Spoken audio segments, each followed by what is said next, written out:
Okay, so as Nick said, my name is Austin Bolen. Work in the server division at Dell EMC, and I'm going to give an update today on the NVMe management interface. So I'll start out with a quick workgroup update.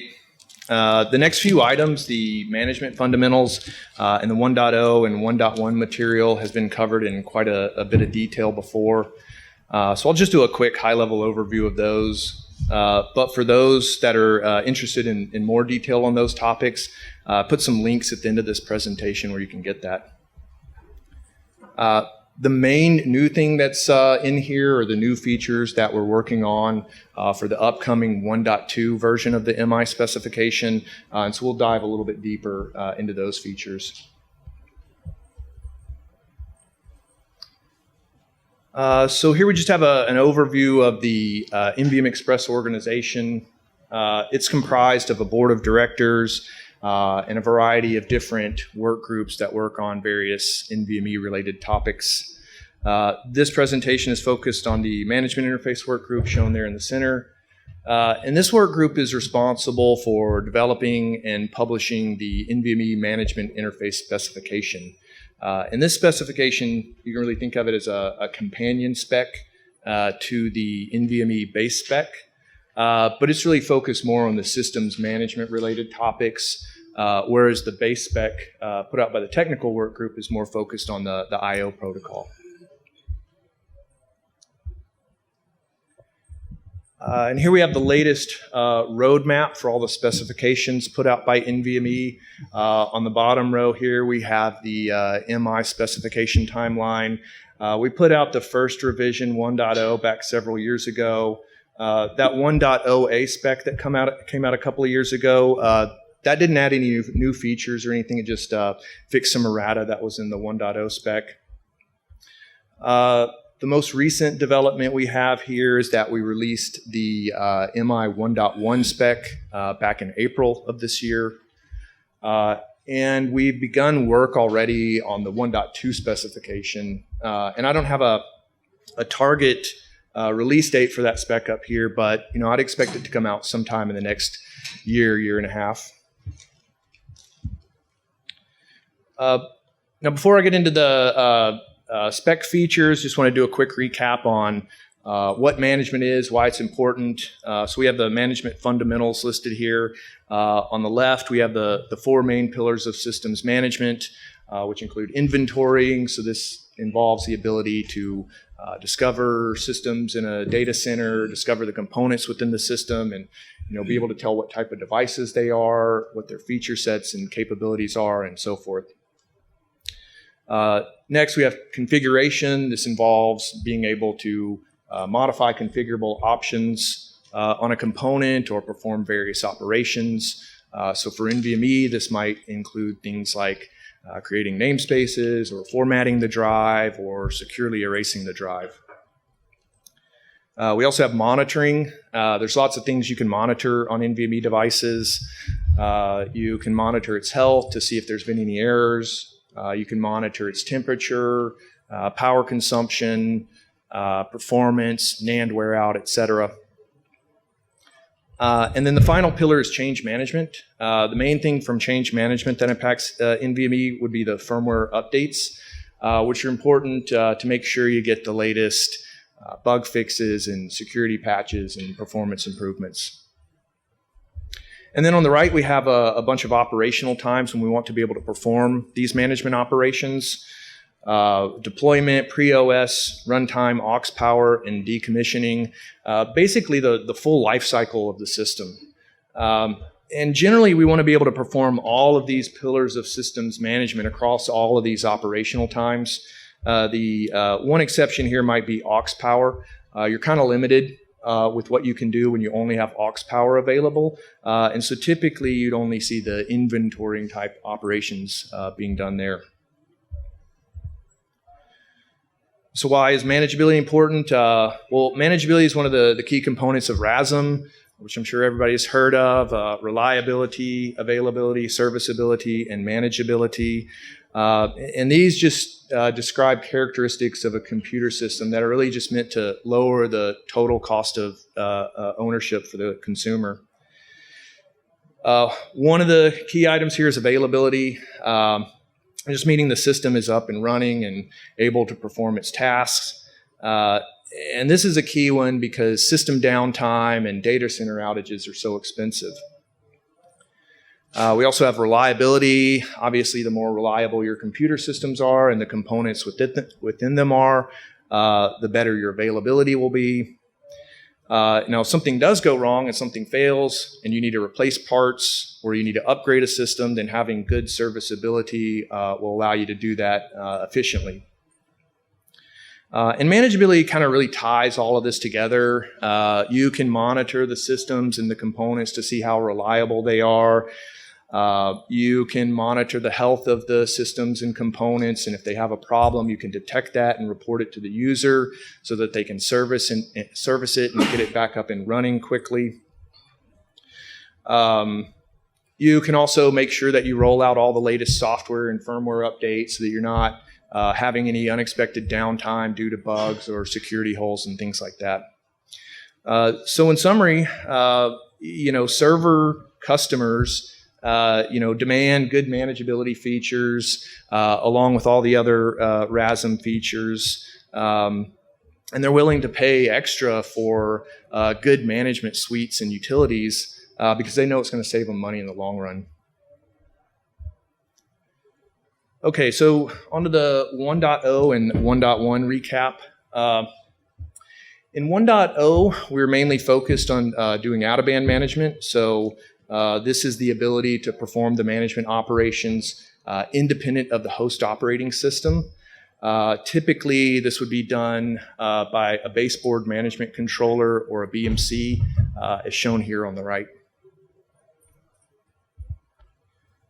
Now, the way that we did this out-of-band management is we built MI on top of an existing transport layer. This existing transport layer called MCTP, Management Component Transport Protocol. That is a standard that's put out by the Distributed Management Task Force and already used to do out-of-band management for a variety of other devices. This specification offered bindings to a whole bunch of different physical layers, and MI supports running across two of those. We can run across the SM bus shown here, or we can run across the PCI Express bus using PCI Express vendor-defined messages.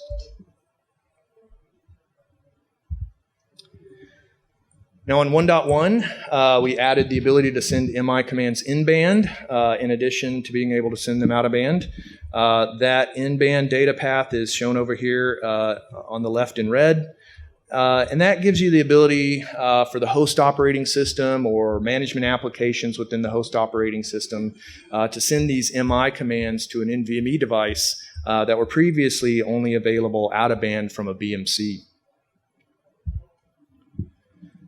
And also this in-band MI support that we added in 1.1 also laid down the plumbing that you'd need if you wanted to send MI commands over fabrics, which we have shown here in green.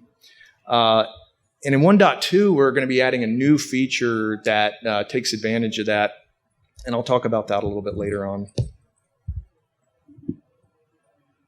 Also in 1.0, we were really focused on managing devices at the physical device level. We call these field replaceable units or FRUs.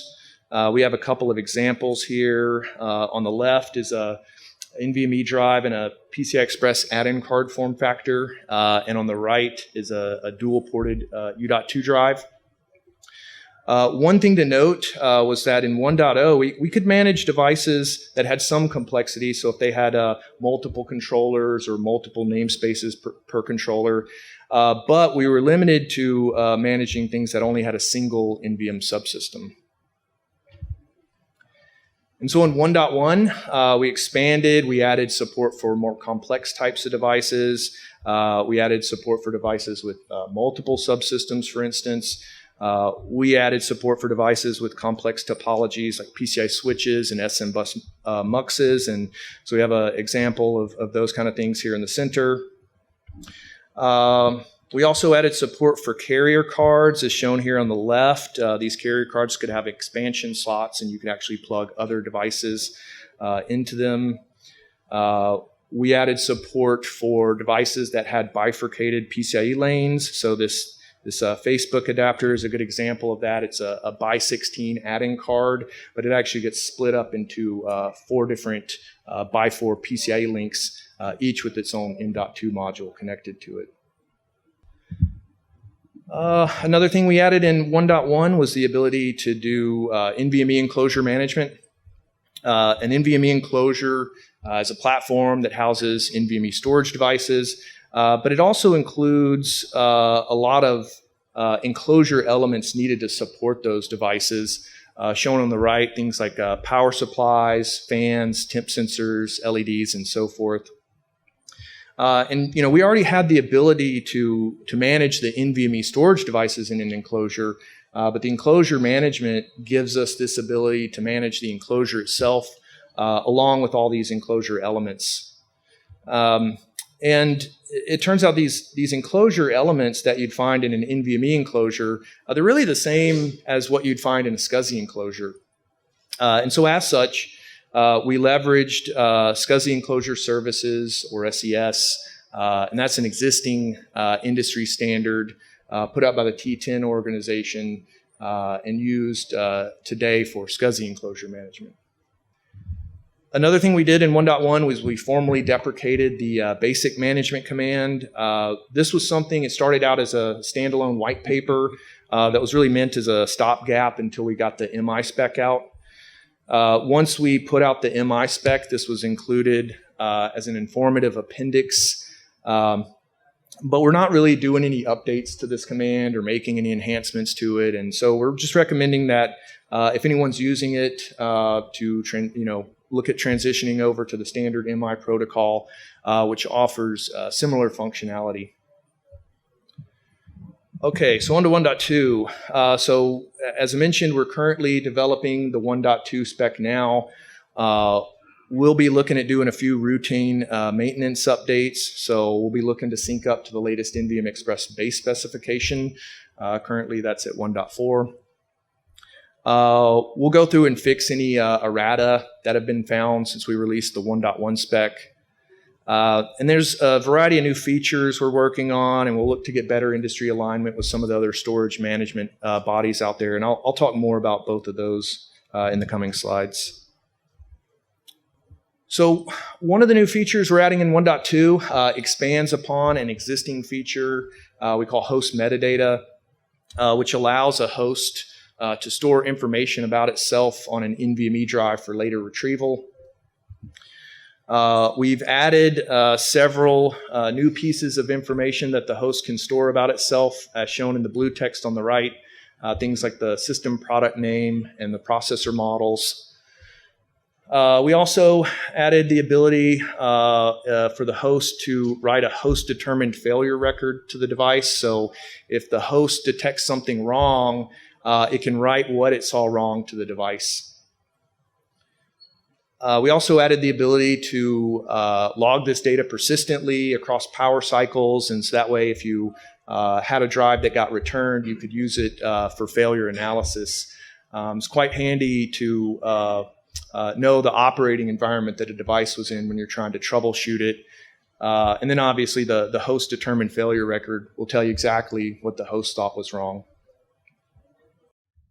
Another thing we added in 1.2 was a slight optimization to the command protocol, or the out-of-band command protocol, which lets a BMC tell a device to automatically pause itself after it receives a command, but before it sends a response back.